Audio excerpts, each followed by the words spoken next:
đêm nay thời gian ngỡ như lãng đãng,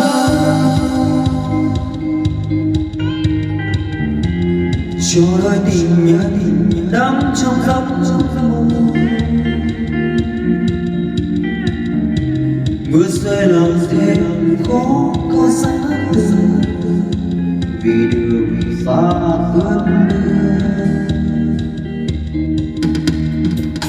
Sao em lùa là tóc em xóa đi,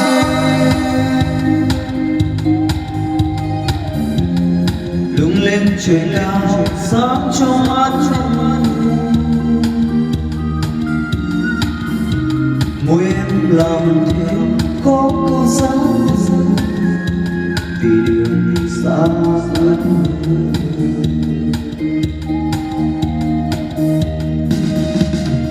Đường xa ướt mưa, em muốn anh đưa em về, sao em không về đây?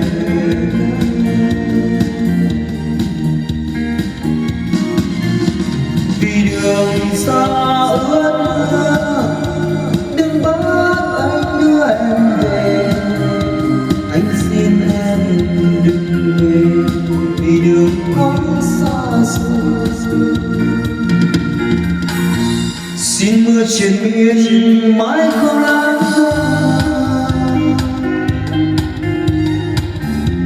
cho đôi tình nhân đuối trong giấc mơ. Trong cơn ngủ quên trong câu giá dư, vì đường xa ướt mưa.